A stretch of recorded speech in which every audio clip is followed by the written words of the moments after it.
नमस्कार, जय हिंद साथियों। स्वागत आप सभी का वसंत एजुकेशन ऐप पर। और आज हम चर्चा करने वाले हैं एक बहुत ही इंपॉर्टेंट न्यूज़ पर जो कि संबंधित है पर्सोना नॉन ग्राटा। क्या होता है ये पर्सोना नॉन ग्राटा?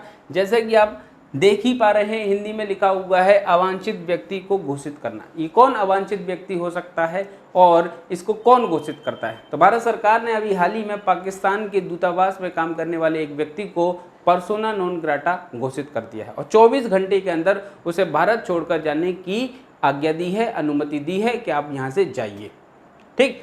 और उसी की जवाबी कार्यवाही में कहीं ना कहीं पाकिस्तान ने भी भारत के एक व्यक्ति को पर्सोना नॉन ग्राटा घोषित कर दिया है।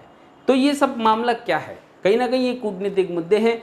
अब ये पर्सोना नॉन ग्राटा क्या होता है, इस पर चर्चा कर लेते हैं। पर्सोना नॉन ग्राटा एक ऐसा व्यक्ति होता है जो हमारे देश में रहकर हमारे देश की खुफिया जानकारियों को इकट्ठा करता है और हमारे दुश्मन देशों को दे देता है, जिससे वो हमारे ऊपर हमला करते हैं, आतंकवादी हमला होते हैं। तो इस तरीके से वो पर्सोना नॉन ग्राटा होता है, उसको भारत देश से या कोई भी देश अपने देश से उस व्यक्ति को बाहर जाने का रास्ता दिखा देता है। तो भारत ने ऐसे ही एक व्यक्ति को पर्सोना नॉन ग्राटा घोषित किया है। ठीक, ध्यान रखेंगे, पर्सोना नॉन ग्राटा किसने घोषित किया? भारत ने ऐसे ही एक व्यक्ति को पर्सोना नॉन ग्राटा घोषित किया है। नई दिल्ली में भारत और पाकिस्तान के बीच कूटनीतिक तनाव दिखाई दे रहे हैं। भारत ने नई दिल्ली में पाकिस्तानी दूतावास के एक अधिकारी को पर्सोना नॉन ग्राटा यानी कि एक अवांछित व्यक्ति, यानी कि ऐसा व्यक्ति जो वांछनीय ना हो और वो हमारे लिए हानिकारक हो, यानी कि हानिकारक इस व्यक्ति को देश से बाहर जाने के लिए यानी कि देश छोड़ने को कह दिया है। वहीं इसके जवाब में पाकिस्तान ने भी इस्लामाबाद में भारतीय दूतावास के एक अधिकारी को पर्सोना नॉन ग्राटा घोषित कर उसे अपने देश से बाहर जाने के लिए आज्ञा दी है। यानी कि जैसा हमने किया उसी को वो दोहरा रहा है। हमने क्यों किया? क्योंकि हमने इसलिए किया भाई, क्योंकि वो जासूसी कर रहा है। जासूसी करने के कारण हमने उसको देश छोड़कर जाने के लिए कहा। इसी बदले में इसी कार्रवाई को करते हुए कहीं ना कहीं पाकिस्तान ने भी हमारे देश के एक व्यक्ति को पर्सोना नॉन ग्राटा घोषित किया। खैर, पाकिस्तान तो है ही मूर्ख, क्या करें। ठीक है, लेकिन हम समझ लेते हैं कि हमारी परीक्षा के उद्देश्य से अगर पर्सोना नॉन ग्राटा पूछ लिया जाए तो हमें क्या लिखना चाहिए, है ना? भारत में रहकर भारत की जासूसी कर रहे पाकिस्तानी अफसर को बाहर जाने के लिए 24 घंटे के अंदर भारत को छोड़कर जाने के लिए कहा गया भारत सरकार के द्वारा, है ना? ऐसा ही वर्ष 2016 में भारत ने एक पाकिस्तानी राजनयिक को जासूसी आरोप में निष्कासन कर दिया था। यानी कि उस पर जासूसी करने के आरोप में उसको भारत से निष्कासित कर दिया था। यानी कि जब किसी देश में रहकर कोई दूसरे देश का व्यक्ति जासूसी करता है तो उसको पर्सोना नॉन ग्राटा कहा जाता है और अवांछनीय ऐसे व्यक्ति को देश छोड़कर जाने के लिए कह दिया जाता है।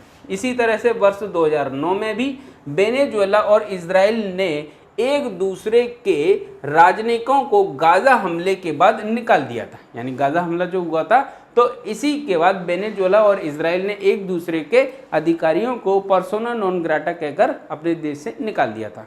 तो ऐसा हमारी परीक्षा में आ सकता है कि इजराइल ने किस हमले को ध्यान में रखते हुए या वेनेजुएला ने किस हमले को ध्यान में रखते हुए या भारत ने इसके पहले कब। तो ये सारे प्रश्न हमारी परीक्षा में पूछे जा सकते हैं। जैसा कि पाकिस्तान का एक अफसर जो है वो भारत में रहकर जासूसी कर रहा था, उसको हमने अपने देश से बाहर जाने के लिए कह दिया।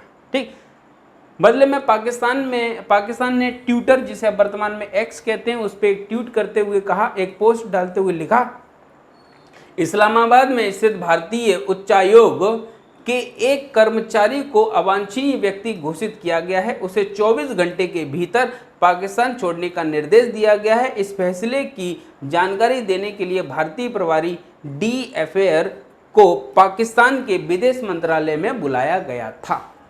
ठीक, तो कहीं ना कहीं हमने एक व्यक्ति को अवांछनीय व्यक्ति यानी कि पर्सोना नॉन ग्राटा घोषित किया, जो कि पाकिस्तान का एक व्यक्ति है, भारत में जासूसी कर रहा था। इसी को उन्होंने भी एक क्या कहें, एक प्रतिक्रिया स्वरूप उन्होंने भी क्या किया, भारतीय व्यक्ति को पर्सोना नॉन ग्राटा बोलकर पाकिस्तान से जाने के लिए उन्होंने कह दिया।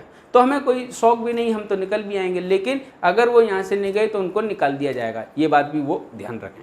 ठीक, खैर ये जो बातें हैं ये परीक्षा की दृष्टि से कुछ फैक्ट्स आपके लिए इंपॉर्टेंट है, इनको याद रखेंगे और पर्सोना नॉन ग्राटा को 2 नंबर में लिखने की प्रैक्टिस जरूर करेंगे, क्योंकि पर्सोना नॉन ग्राटा जो है वो 2 नंबर में कहीं ना कहीं आपके 2 मार्कर, अभी जो मेंस होने वाला है उसमें 2 मार्कर में पर्सोना नॉन ग्राटा आ सकता है। क्या लिखेंगे? जब एक देश किसी दूसरे देश के अवांछनीय व्यक्ति को पाता है तो अवांछनीय व्यक्ति को पाने के बाद उसको अपने देश से जाने के लिए क्या देता है, उसको अनुमति देता है या अपने देश से बाहर निकल जाने के लिए निर्देश देता है, तो ऐसे व्यक्ति को पर्सोना नॉन ग्राटा कहा जाता है। ठीक, तो ऐसी स्थिति में आपके उत्तर में अच्छे नंबर मिलेंगे और ये कुछ फैक्ट्स आप डाल देंगे। या वर्तमान में भारत ने पाकिस्तान के एक व्यक्ति को अवांछनीय व्यक्ति घोषित करके उसको अपने देश से बाहर निकालने के लिए 24 घंटे का समय दिया है। ठीक, तो ये परीक्षा की दृष्टि से भी इम्पोर्टेंट है, करंट की दृष्टि से भी इम्पोर्टेंट है, तो आप याद रखेंगे। अगर इस प्रकार की न्यूज़ आपको पसंद आई तो आप उसको लाइक, शेयर और सब्सक्राइब जरूर करेंगे। मुलाकात इसी प्रकार के एक नए लेक्चर में होगी, तब तक के लिए जय हिंद।